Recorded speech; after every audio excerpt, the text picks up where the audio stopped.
Welcome.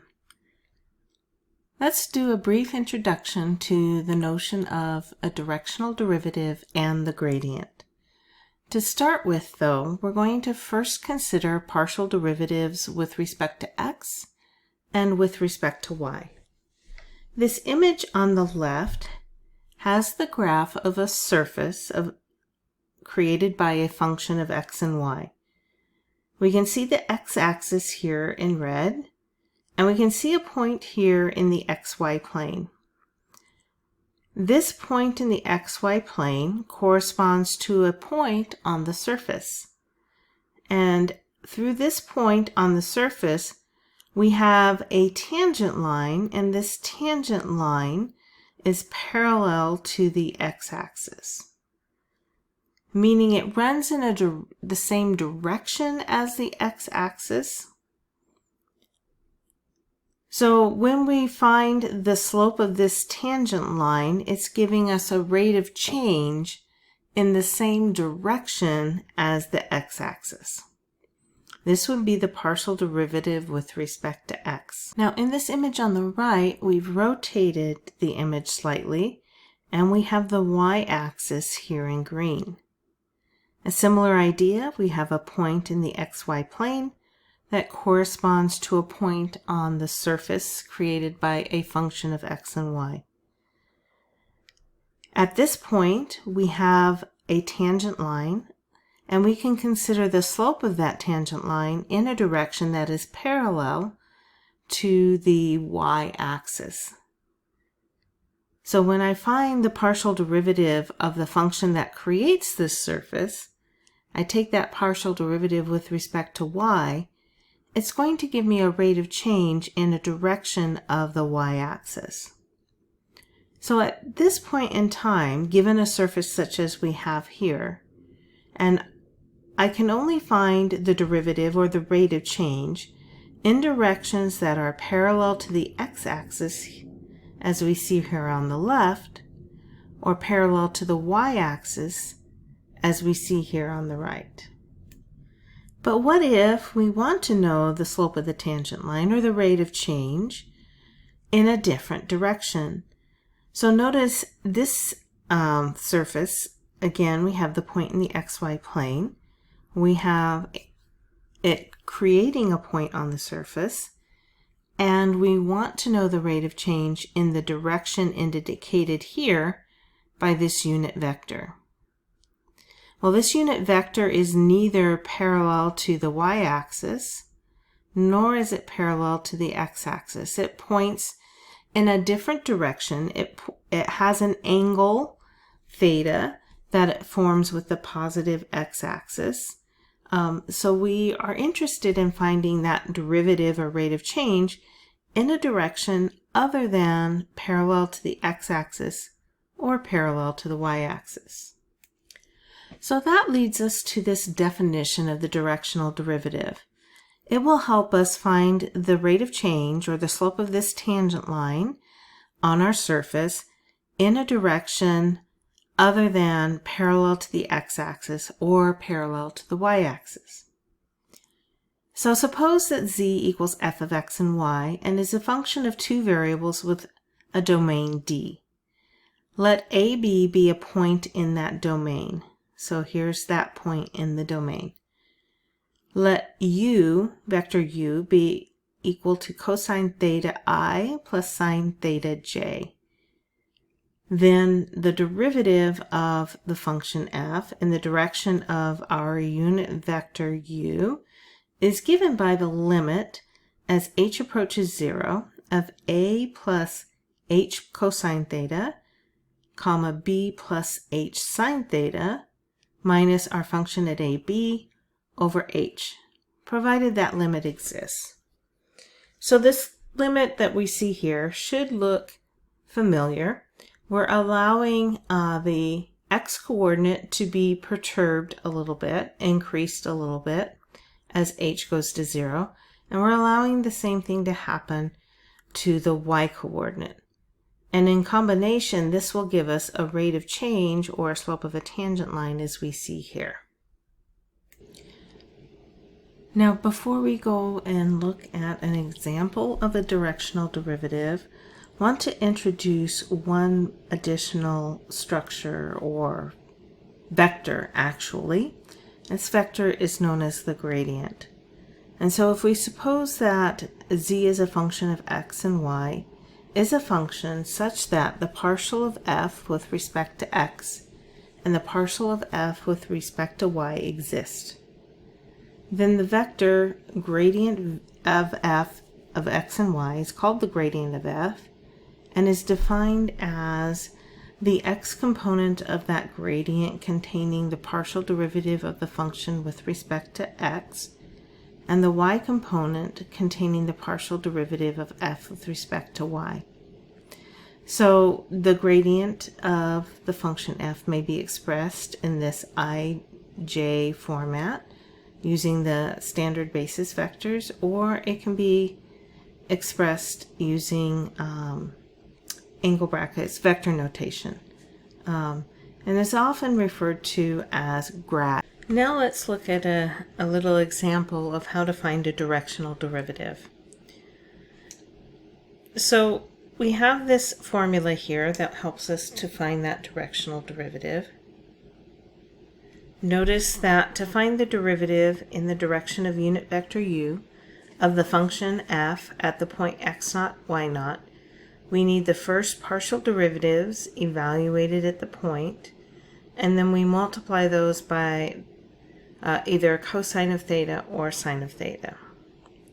So let's go ahead and give this a shot. Knowing that we need these first partial derivatives, let's look at our example. We have find the derivative of the function f of x and y equals x squared minus y squared in the direction of pi over 4 at the point 1, 1. So we need our partial derivatives here. So our partial derivative of f with respect to x is 2x, and our partial derivative of f with respect to y is negative 2y. We have our point, we have our angle, so we can go ahead and assemble this derivative. So the derivative in the direction of our unit vector u of f at the point 1, 1 is equal to f of x at 1, 1. So that's going to be 2 times 1 times cosine of pi over 4 plus f of y at 1, 1. F of y evaluated at the point 1, 1 is going to give us negative 2 times 1 times the sine of pi over 4. And now we can simplify this. We know that the cosine of pi over 4 is square root 2 over 2. This will be minus 2 times, and then the sine of pi over 4 is square root 2 over 2. Now we can simplify a little bit. These 2's will divide out and become a 1. Same for this second term. So we end up with square root 2 minus square root 2, which is equal to 0. So the derivative of the function x squared minus y squared in the direction of theta equals pi over 4 at the point 1, 1 is equal to 0. Now, before we close this video out, we just want to make a couple of observations about some important properties of the gradient.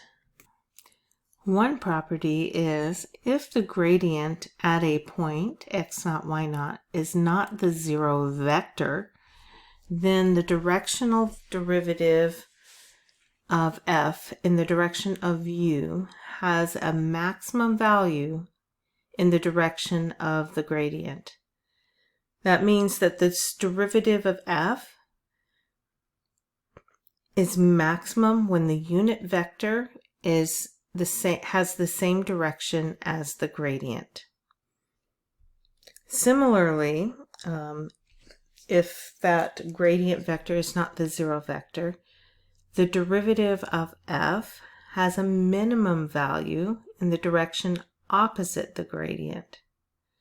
That is, the derivative of f is minimum provided that the unit vector under consideration is the opposite of the gradient vector in direction.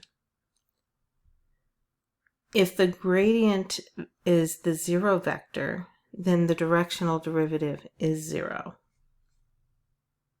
And one last property.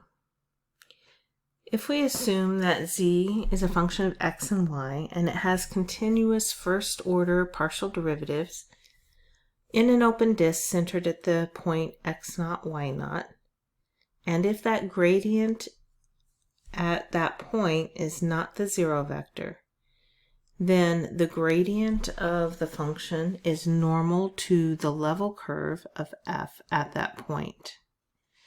So let's take a quick look at an animation that might help us to understand what this property is saying.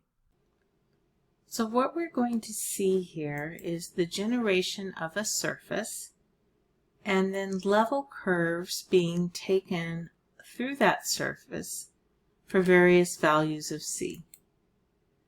So you see those planes and the various values of c and how they are creating curves, level curves, and that these curves are then being projected down onto the xy plane.